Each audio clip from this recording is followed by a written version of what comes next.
Off top, according to the Guinness Book of World Records, the longest continuously running restaurant was opened in Spain in 1725. Play the music. This is the Domonique Foxworth Show.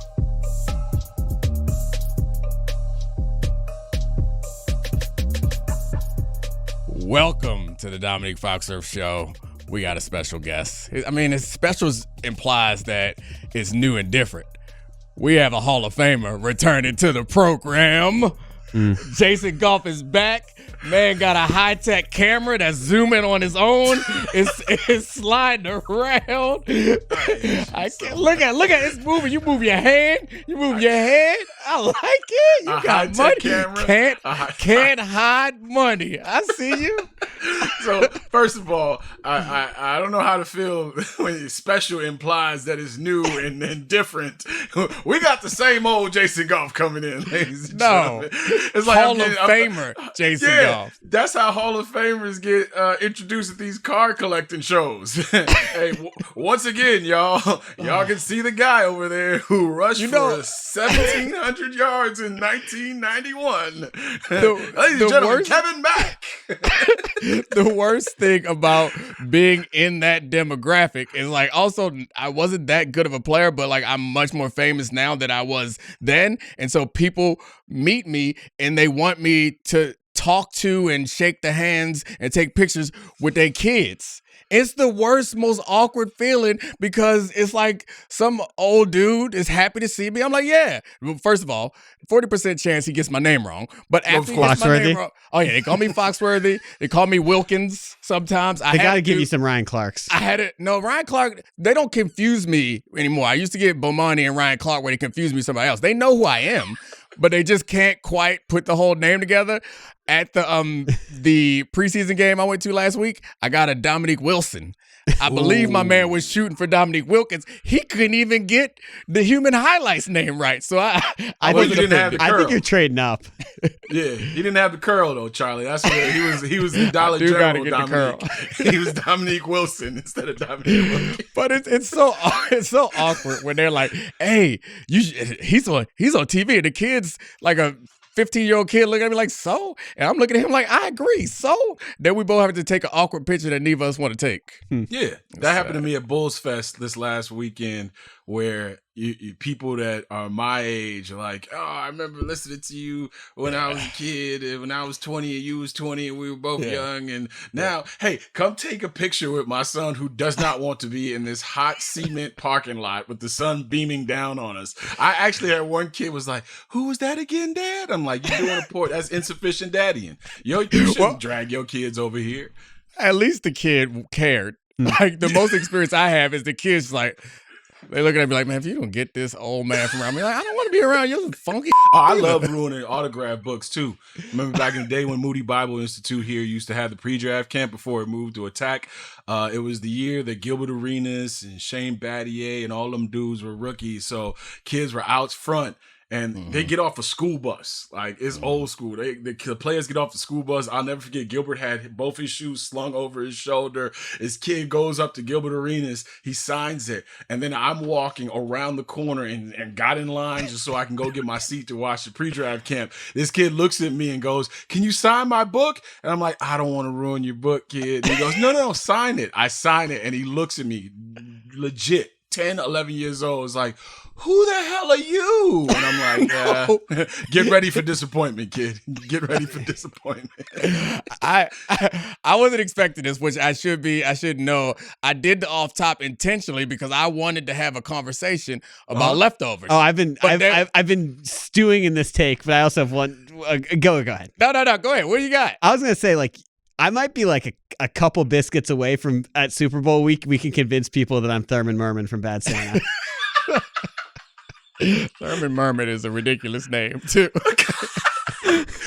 A couple biscuits is crazy. No, you look good, Charlie. You going in the other direction though. Like you got your legs out. I didn't even point out the fact that you got your legs out. You can't do that, Charlie. What? You can't just have your legs out like that. I know. Not just the legs. But I am.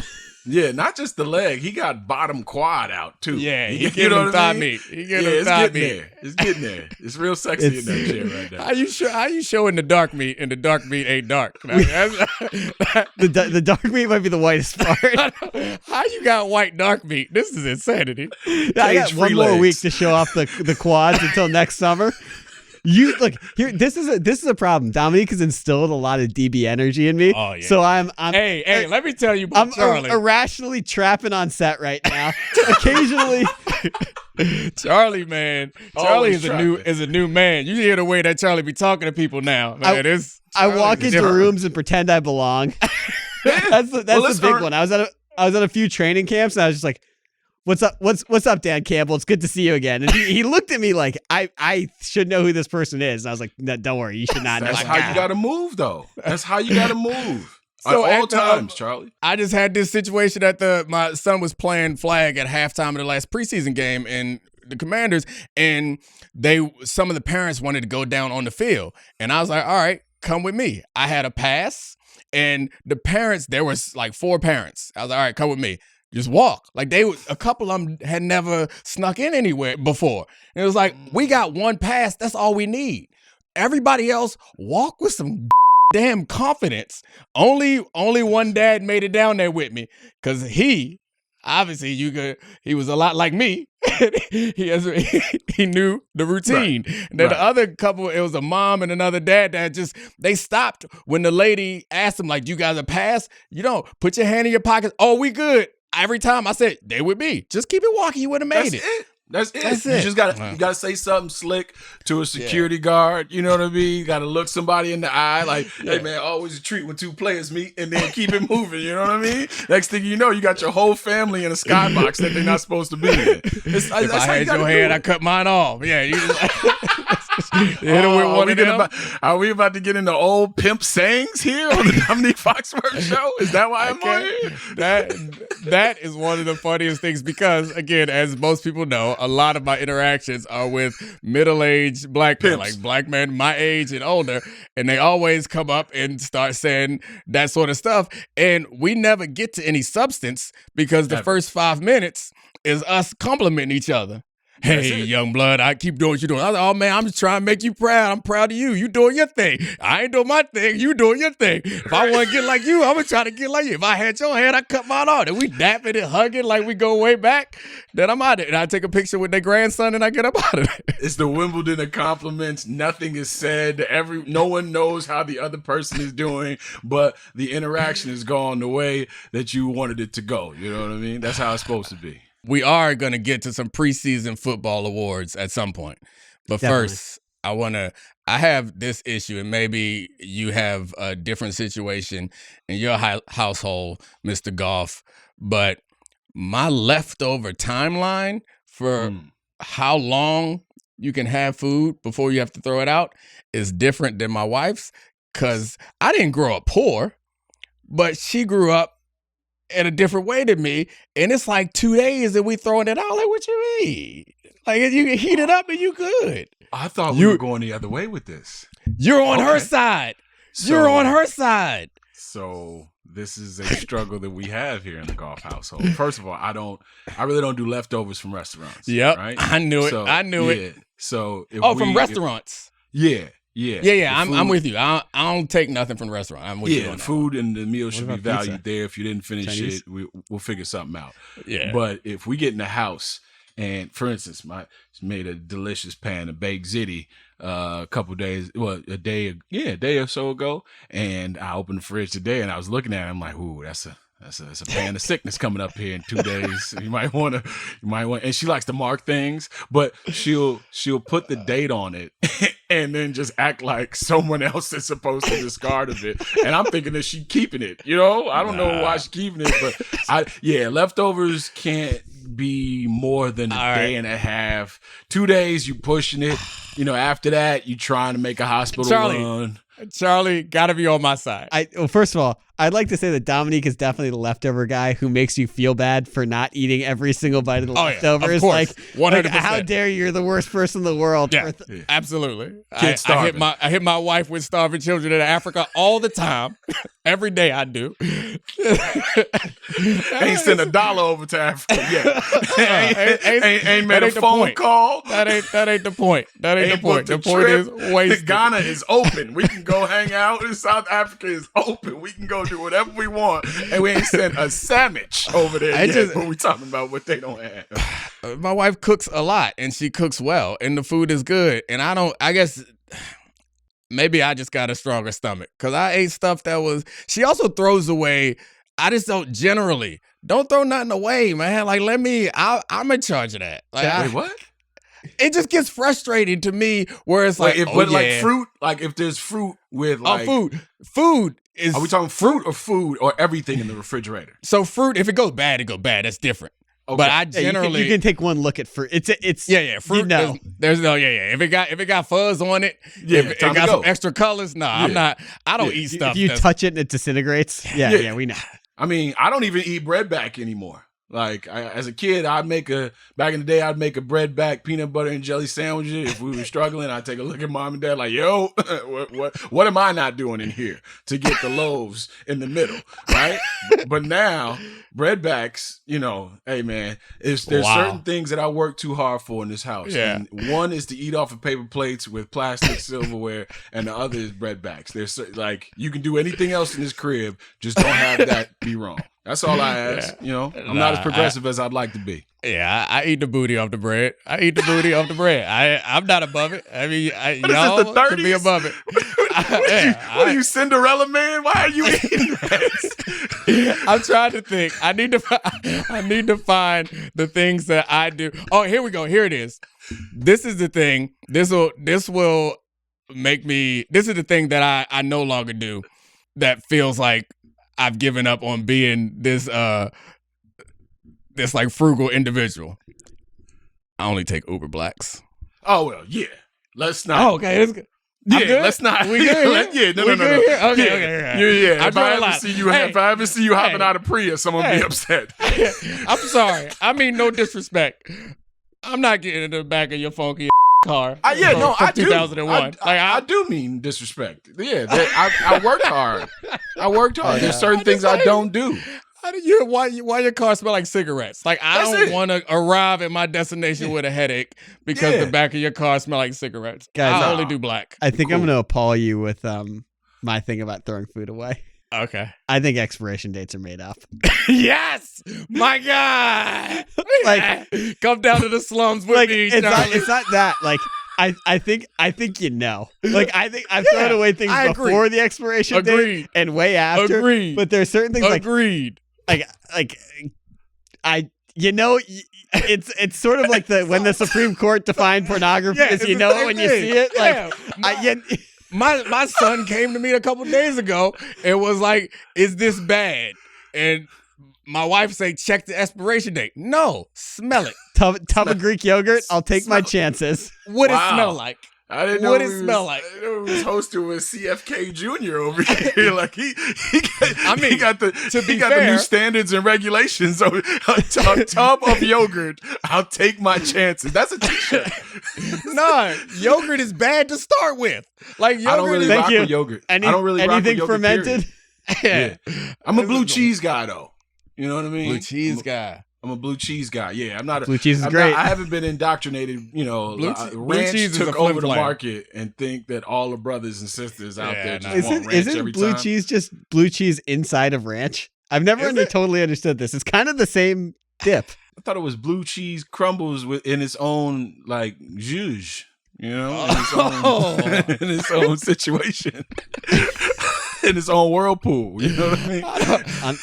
I don't know how Charlie's going to transition us out of this one, but I love to host the show a little bit more now, and we have a conversation. But when it gets to the hard part, like, we can just do a straight transition. No, what's the MVP of leftovers for you? Ooh, what's your top leftover? See how he did that? Before we get to awards.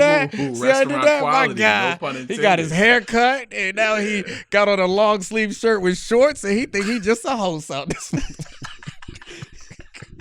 I love y'all, man.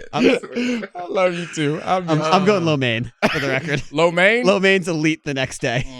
Fried rice lo mein, one of the like a starchy Chinese food is probably top leftover for me. I mean, I feel like the air fryer changed the leftover game For pizza? for anything. Like I feel like it's a better heat. I don't get nuggets. I'm an adult. What are you doing? When the last time you had a nugget? Hey, hold on, Jason.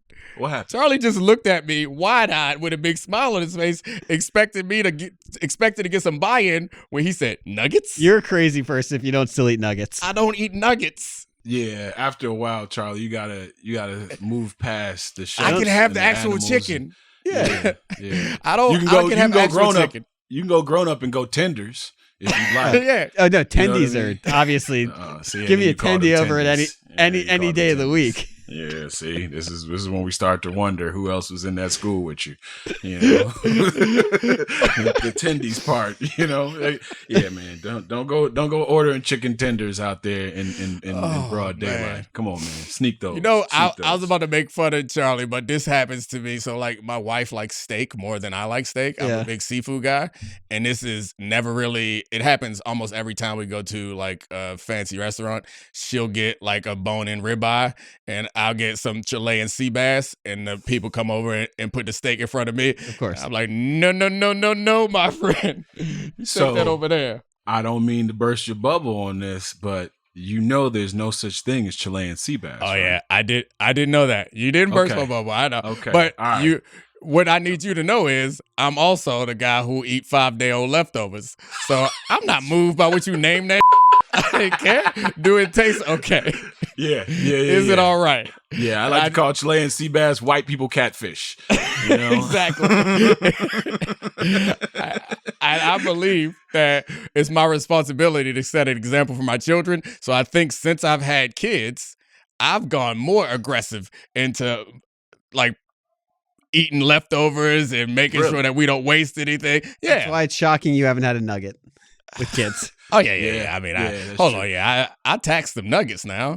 When I throw some nuggets in the air fryer, I tax them. But I've never, in the last 10 years of my life, like, hey, let me heat up some nuggies for myself. Like, what So are you we never doing? pulled into the drive-thru and got yourself a quick nugget meal? You know? Hell no. Okay. All right. Yeah, You got- give you 10 of them. Nah.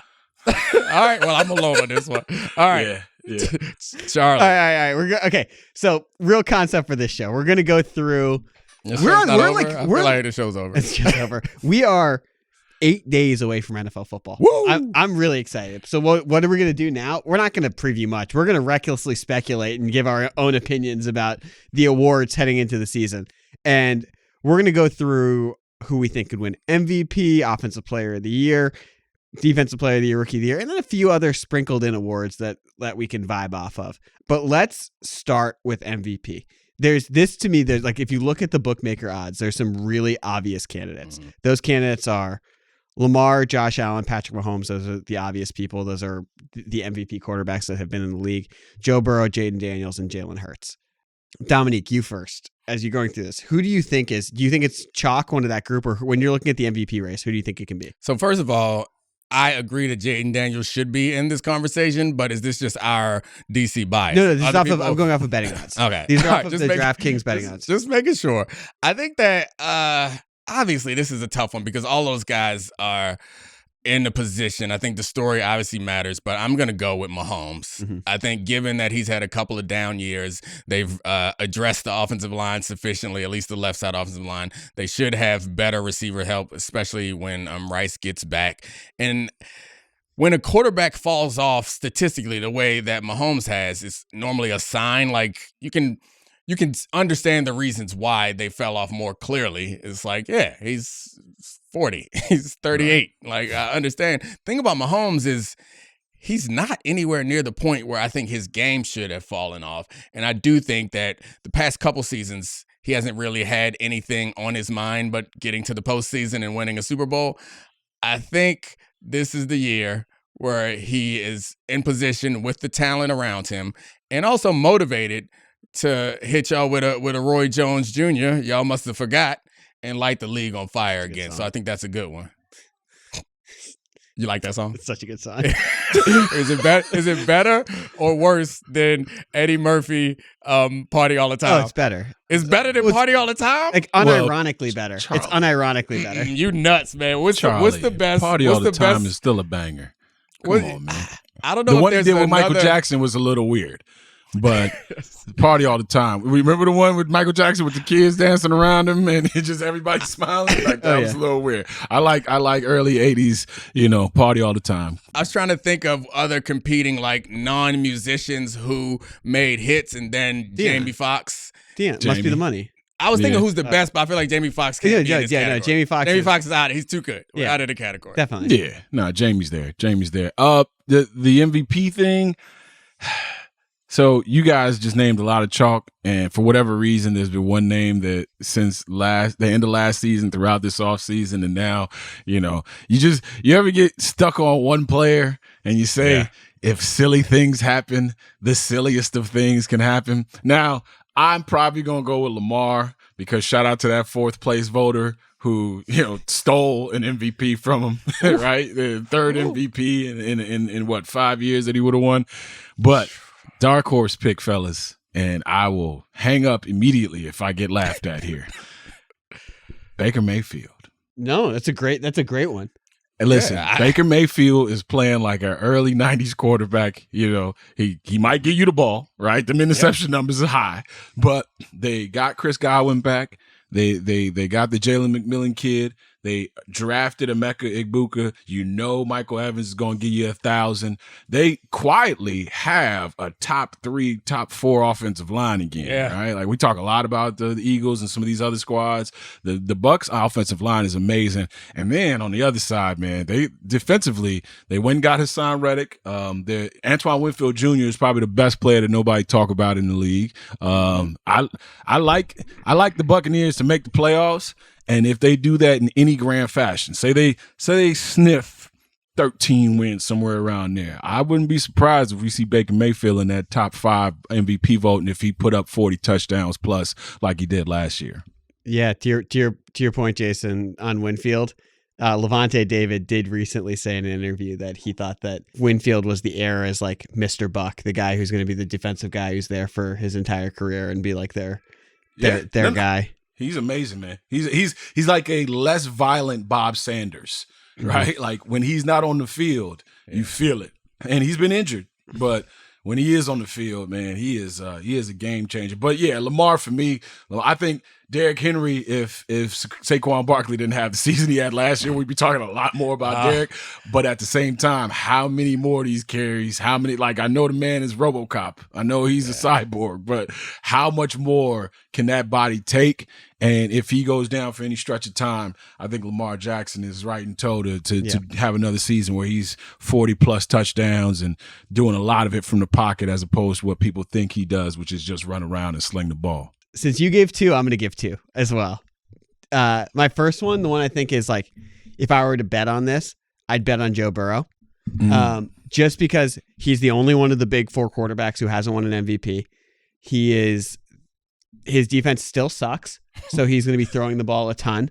The offense should still be really good. I mean, he's obviously health dependent, but he's now another year away from that really confusing wrist injury where we didn't know if he'd lose arm strength. The year after the year, those guys seem to recover more. And the biggest thing when I think about it, they went 9-8 last year with 5 of the stupidest losses possible. I'm not saying they were a 14-win team. That is also not true. But if just a few of those games bounce differently, if they don't blow both of the games against the Ravens and he's putting up the 40 plus touchdowns, the 5,000 yards and like carrying a team that needs him to be like a complete offensive juggernaut to even have a chance, which is going to be the same this year. I think there could be the narrative that this is his time to get it. I think it's an interesting bet to make. It's not a bad one. The thing that jumps out to me about him that I find interesting in the conversation, and I certainly don't want to discredit him in any way, but he doesn't get the same conversation about the supporting cast that he's got Chase Higgins. He's got the best Like when you said it, just reminded me. I was thinking about that Ravens game, the one in Baltimore, where the missed kick.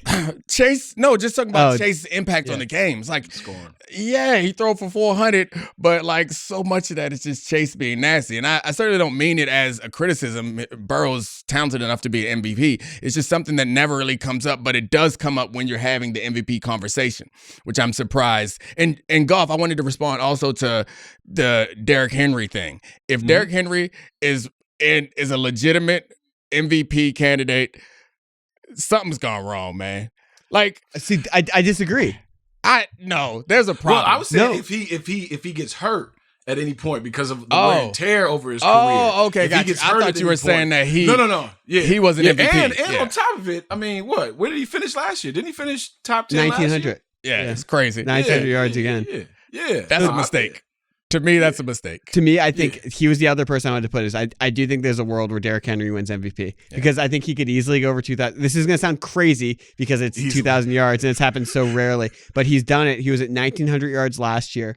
Him and Lamar Jackson are impossible to stop. Yeah. Like they have the best offense because of those two. It's like, I mean, it's so simple. It's like who gets the ball. What between them, it's a conflict that the defense can't stop every time. If he goes over 2,000 yards, which I know is an insane thing to project, I think he could win the MVP, even though Saquon didn't win it last year, because going over 2,000 yards for a second time, he'd be the only running back in NFL history who's ever done that. He would establish himself as the best running back in the last 30 years since the Barry Sanders, Emmitt Smith group. He would launch past the LaDainian Tomlinson, Adrian Peterson, Marshall Faulk territory, and it would be a lifetime achievement award type thing, which is basically like, this guy is so valuable. This team was really good without him. Now with him, this offense is like historically dominant. Charlie, don't take the bait. Don't take the bait, Jason. This is I'm sorry. This is one of them times, Charlie, where it's like, hey, the you had to be there crowd need to step in. I heard you say one name. And from the moment he was a freshman at San Diego State, I don't think there was 4 or 5 players better than him playing football, period. He's like my favorite player ever. It's tough. It's tough. That's a great list, though. That's a great list. And speaking of lists, Charlie, you mentioned the top 4, where we always rank Lamar, Josh, Patrick, and Joe in that top 4. I want to know at some point, things get narrowed down, who going to be the Big Sean of that group, right? Like, remember it was Cole, Kendrick, and Drake, and then Big Sean was in there as well, and then all of a sudden, it was the big 3. If one of those dudes had to drop out of that top 4 here in the next 4 or 5 years, who do you think it would be? It's Burrow. Yeah, it's easy. It's easy to me. It's Burrow because of that situation. Yeah, it's easy to me to know. Like, I'm not saying that he's not as good as those guys, but given his organization, people love him, man. In his injury history. Well, I guess it's different from who's going to get loved less or who's more likely to fall out of that crew. Like, I think that the Bengals are poorly. He's also the most injury prone. Jason, do you know the line that Marshall Faulk had in his second collegiate game? No, I know it's mid 200s and probably 4 touchdowns. 37 carries. Oh, God, that's already ridiculous. 386 yards, 7 touchdowns. I'm going to throw my computer at you. He should have won the Heisman his freshman. As a freshman. That's when Adrian Peterson was a freshman, he was like, hey, y'all, what are we doing? That's how I felt about Marshall Faulk at San Diego State. I'm like, this ain't real. This is Emmitt Smith and Barry Sanders in Oklahoma State and Florida. Like, this can't be a real dude. Is it against a real team? No, it's against University of the Pacific. Well, still, those numbers are still absurd. Shout out to them. You know what I mean? Yeah, and Adrian Peterson, just had to say the name again because I know that I've played against a lot of the names that you put out there. LaDainian Tomlinson. Once I was like, I'd never had this happen before. Like, I'm a pretty agile guy. I don't get juked. Like, there might be some things that happen to me. I don't get juked. You know what? I also don't get juked in a hole. I was playing nickel and they ran the ball and LaDainian Tomlinson had the ball and he was running in the hole. The hole is big enough for 2 of me side by side. So he had to do a move that allowed for me to go all the way to one side of the hole for me not to be able to tackle him. He did it. I know exactly where it was in the film too if I go back to it. he did it, and I was like, what Fox in wasn't the pushing world his, is this? you wasn't pushing it to the help.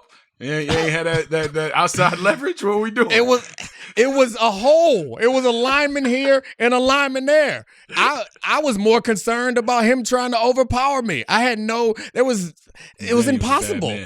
It was big enough for just that, and also Adrian Peterson.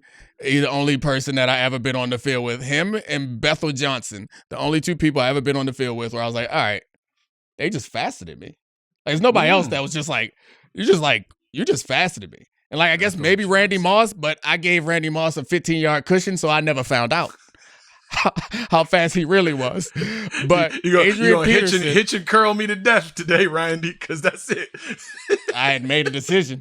Like, yeah, you can have 100 yards, but it's gonna be on 10 receptions, sir.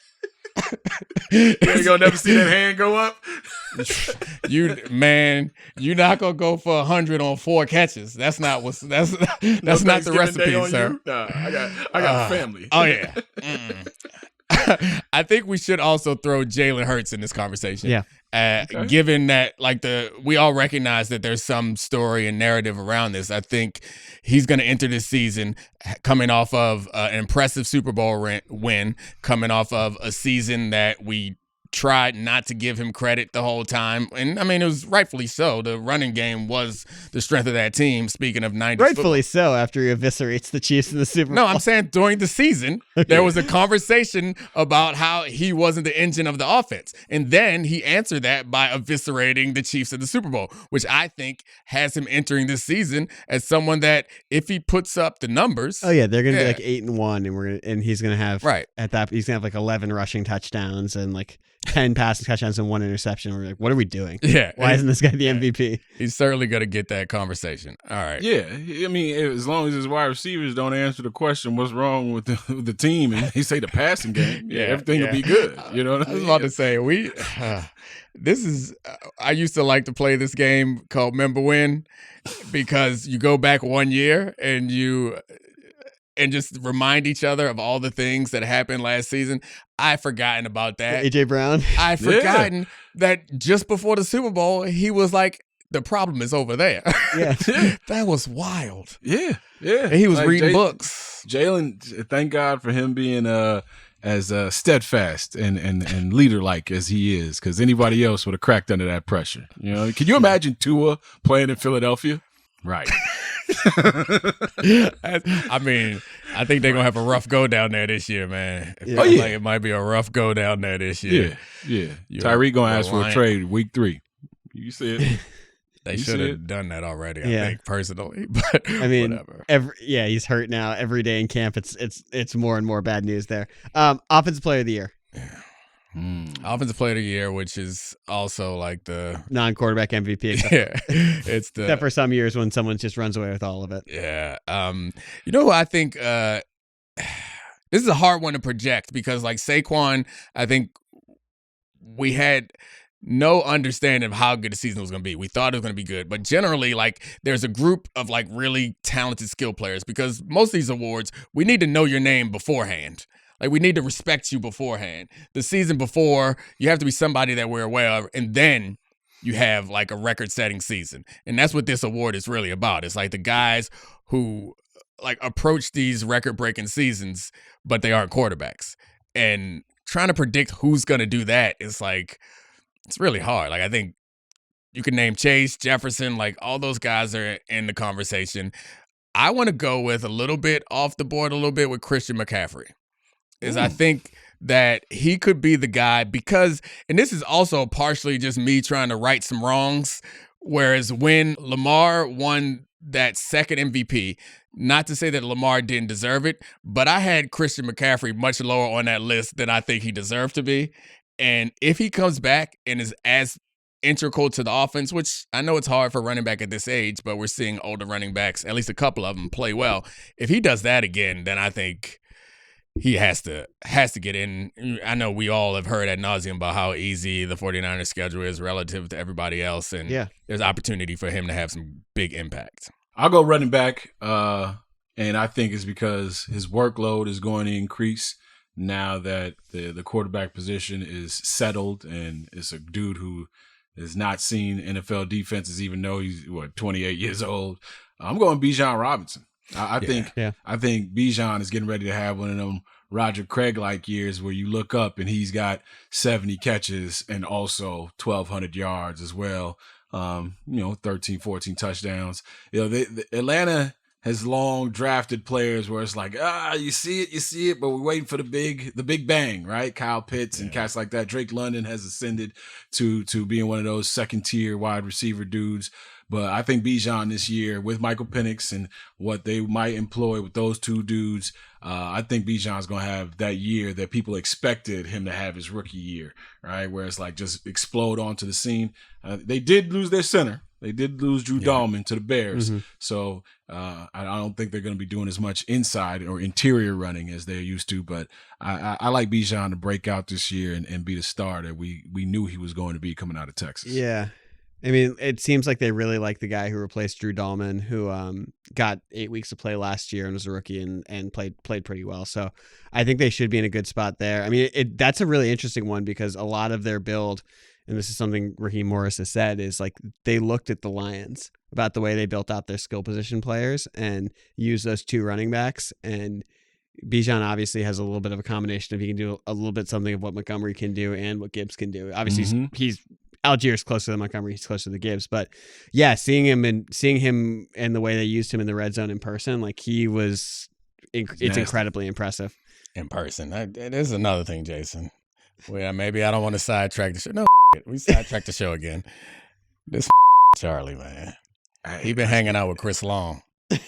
Oh, he been working for the Green Light podcast. Okay, and now he going on camp trips, and he want to bring it into my show. Like I was there in person, and when I saw it in person, he done it twice this episode. I let the first one slide. Yeah, last two episodes, this man wore a Green Light hat on the set. Domin's got to make better merch. That's what he doing, man. I've spent some time around one of the Long brothers. Shout out to Kyle, former Chicago Bear, another maniac just like his brother. Awesome dudes. But you know what this is? This is when you go out. You've been long married and you go outside and you're like, they value me out here in these streets. Okay, getting called cute. You know what I mean? That's all it was. He been called cute by another platform for a little bit. He come back in the house, smelling like a different cologne. That's all that is. I feel partially responsible of building up this new confident Charlie. Yeah, he didn't believe in himself before. I said, hey, Charlie, take off those glasses. Let your hair down.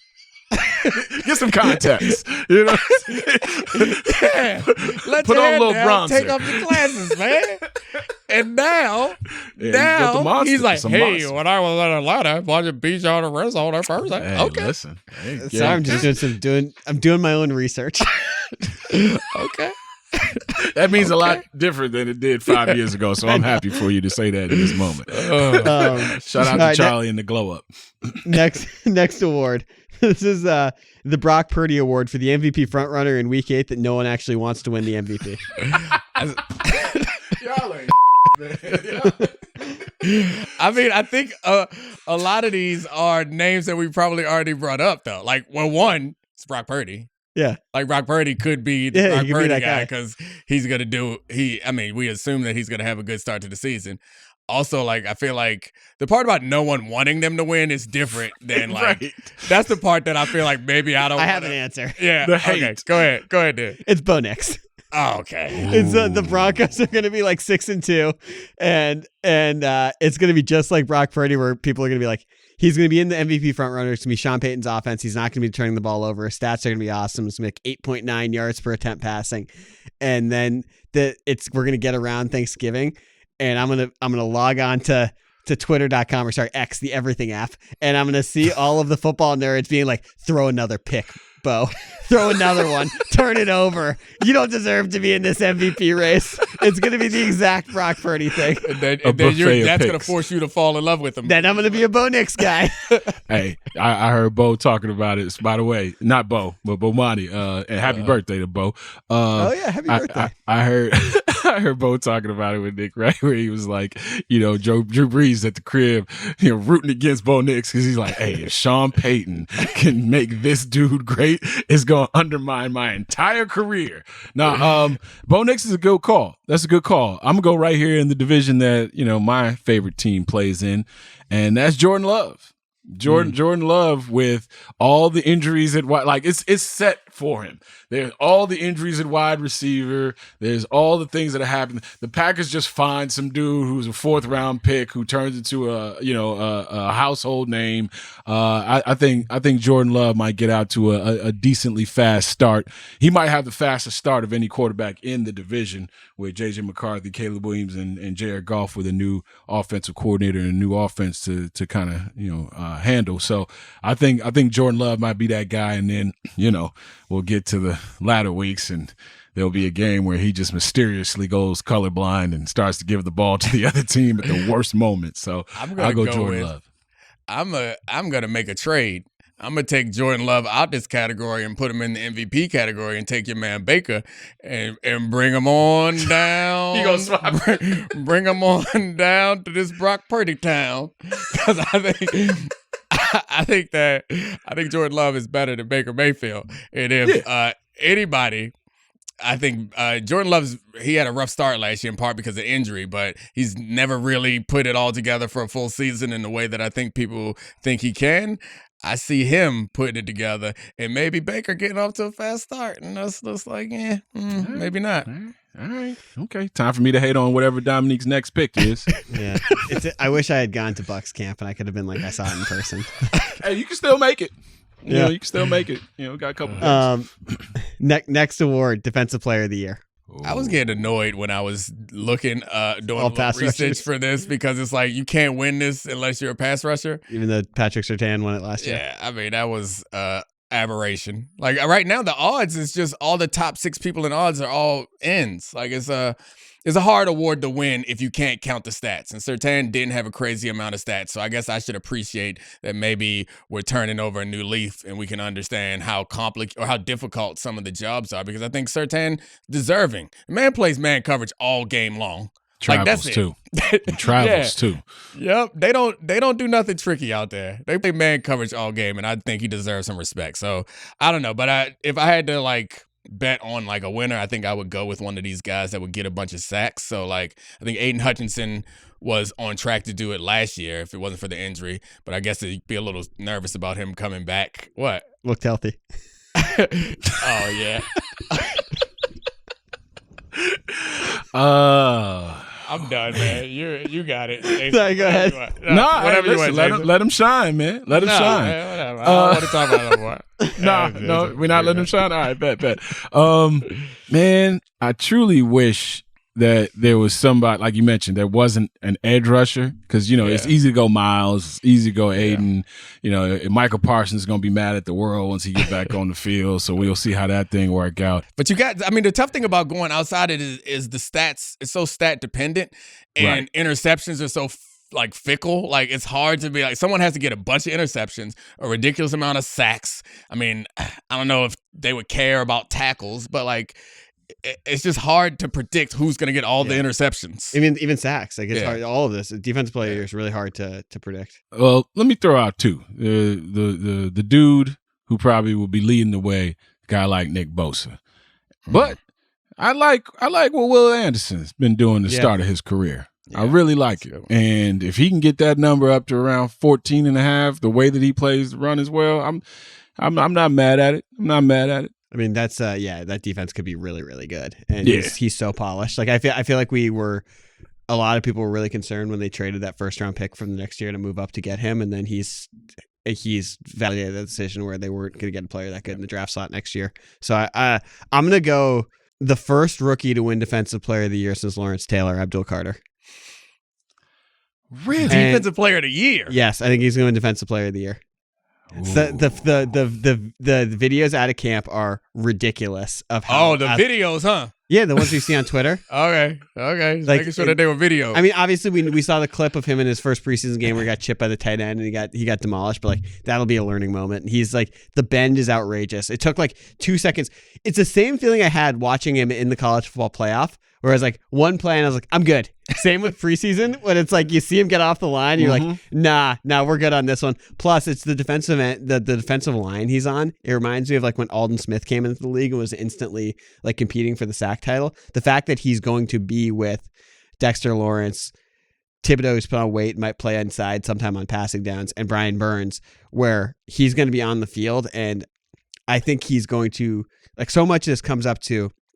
Can you get a ton of sacks? Can you really get there? And I think he's actually in a unique position to end up with crazy numbers as a rookie. And if that defense like overachieves and he's the new piece that helps them get there, and that team's not as bad as we think, it might look like, this guy's freakish. But I mean, I think that the people who make the decisions are humans, and they'll be influenced by the fact that he's still a rookie. How many more sacks does he have to have than the closest person for them to not just be like, all right, he gets defensive rookie of the year, and the other person who has a bunch of sacks gets the defensive player of the year? You're probably right, but I'm here for the takes. That's a good take. It's a good take. I'm down because of the chain to frown ratio. Anytime that I've seen Abdul Carter, like you get a lot of rookies who get big chains and they smiling too much. It make them look sweet. You know what I mean? It make them look like somebody could run up on you. But if you got a big chain and you got a constant grimace or frown, like Pac-Man back in the day, Luther Burden, the Bears draft pick, the moment I saw him, I was like, oh, that's East St. Louis finest. That's chain to frown ratio right there is stellar. So I like Abdul Carter. I like these new advanced stats that we got. The metrics? I like these metrics. I got a train to catch, guys. We got to go fast. Okay, offensive rookie of the year. I mean, I think it's Cam Ward. His number one overall pick is going to have the Cam Ward, Genty, Amarian Hampton. Now he's likely the starting running back. I mean, I believe Cam Ward is because what position is Travis Hunter playing all year long or most of the year? That's my pick. I'm taking him at receiver. Okay. See, there is no award for Travis Hunter. Like, he's not going to put up enough numbers to get it offensively. And I don't think defensively, he won't put up enough numbers. Like, he could possibly be the most impressive rookie and walk away with no award. We're going to grade it differently. Yeah. 850 yards if it's allowed 850. Allowed 850 while so what's in Heisman defense. Yeah. What's in Heisman right there. Hey, don't sleep on Colston Loveland, by the way. Moving like a wide receiver out here. You're going to move Cole Kmet up out that spot real quick. Bias. I think sure. if I've seen it with my own eyes, Domonique. my man. You in the camp? I was in camp. I drove 25 minutes. We can go to the defensive rookie of the year because I think that's where Travis Hunter has a chance of winning. Like, I think if he gives you 800 or 1,000 receiving yards and is solid at corner, I think they'd be more prone to give him the defensive rookie of the year than the offensive rookie of the year, and just like factor in that he's contributing in other ways. I don't think, because the numbers are so important on offense, but I guess that would require Abdul Carter not to have the incredible season that you're predicting. Yeah, so. I can't really go back on that and say he's not going to I'll go with Mason Graham. Graham. Yeah. I like he's in a good spot. He is. A lot of people trying to get that Aaron Donald stuff off in Cleveland, but I'm not going on that. But I'll go Mason Graham. I love the logic of that too, because it's playing next to Myles Garrett. That defense is like, we know the back end of that defense is good too with Denzel Ward. Like, I like that a lot. All right, speeding through these. Do you have a team that's going to be surprisingly good this year? I'm in on the Colts. I think the Colts are a surprisingly good team. I think the early part of the schedule is not as tough as you would anticipate, assuming, I don't know what's going to happen with Stafford and the Rams, but I think most of those games, they got the Broncos early. The rest of those games, Vegas, like, these are the hardest games I think they have early on. But I can't divorce myself from the fact that offensive line matters so much to me. They have a good offensive line. They have an incredible group of playmakers, like weapons around them. They have a strong defensive line, and Lou Anarumo's coming over to hopefully improve that defense. And they're in a division that I think is winnable. Like, I think that this team, and obviously I've saved the most important position for last. Like, Daniel Jones is not a top of the league quarterback, but he's a serviceable quarterback, even in a not so great situation. So I really think that they are a team that's not getting much attention and not being respected as much, but has a lot of the pieces. I think Shane Steichen's a smart offensive mind, has a lot of pieces to put together a pretty good season. I'm going to go with the team that had the number 1 pick this year, simply because the Tennessee Titans Agree. got a new That was my coach. pick. Is Great it? pick. Yeah, great no, pick. I like what they did defensively last year because nobody was watching them and nobody cared. That defense was pretty damn good for Shout out most of Day-Day. the season. Yeah, and Cam Ward now you got a little juice at the quarterback position. I like the Titans to win more games than people expected. I don't know if that's gonna be good, but I like them to win 3-4 more games than people expected.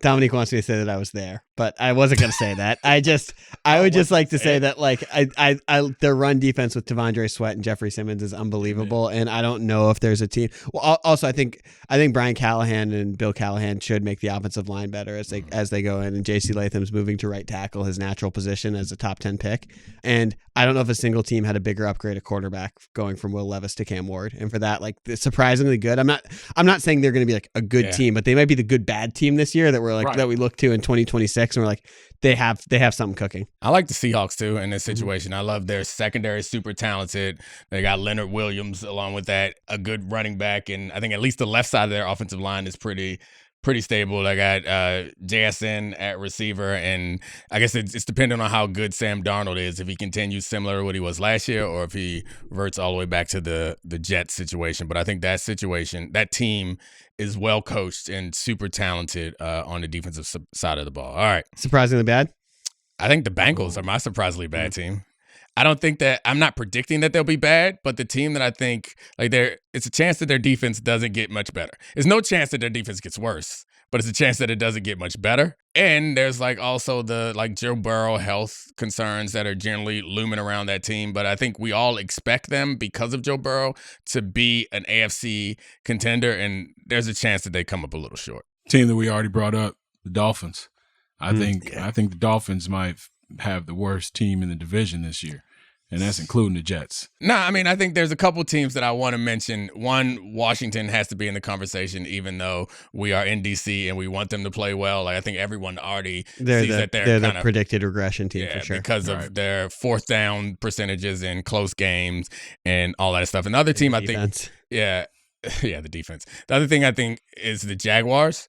I think. Oh, really? I think people think they're going to be pretty good. Right, I know. That's why I was saying that I think that they are a team that could be like a surprise, not as good as you thought they were going to be team. Because is this the last year we have the Trevor Lawrence conversation the way that we've been having it? I thought we were already done with the Trevor Lawrence conversation. We are done with that? No, I think we. If he's good this year with Liam Cohen, and I think people will want to go back to their priors rather than giving Liam Cohen all the credit. People being like, "Oh, he's finally in a stable offense."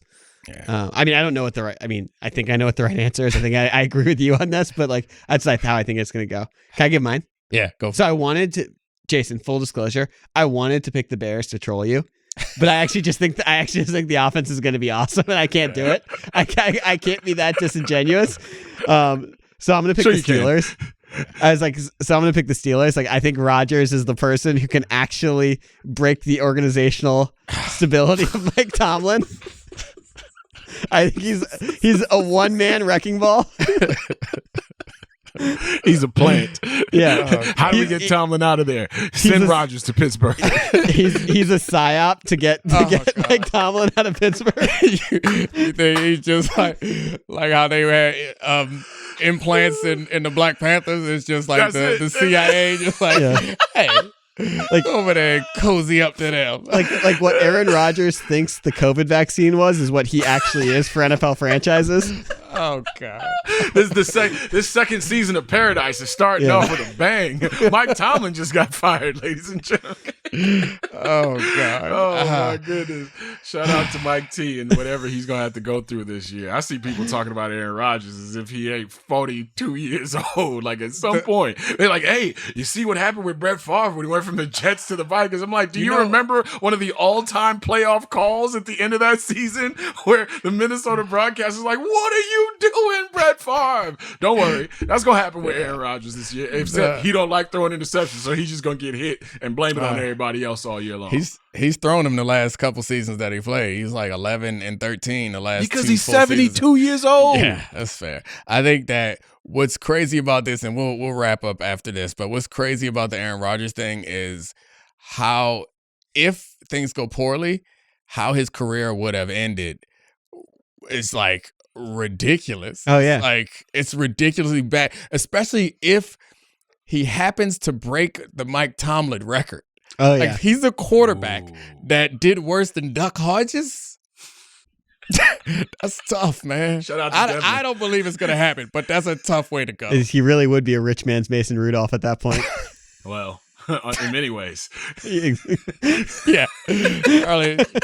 See, man. We gonna get you back in your glasses, get your hair back up. This is Right there in the platter, baby. Or, You look it or out. we can just change the name of the show. There's a Charlie Kravitz show now, so and hopefully I'll have a job. Anyway, No, the thank you so takeover much. is happening. That's why he's showing all that thigh. That's what's happening right now, baby. Thanks a lot, Jason, for joining us. Thank you, Always. Charlie, despite the fact that you out on these streets. Thanks to all the great producers, especially Serafina Hamer. See ya. You're the best. We'll miss you.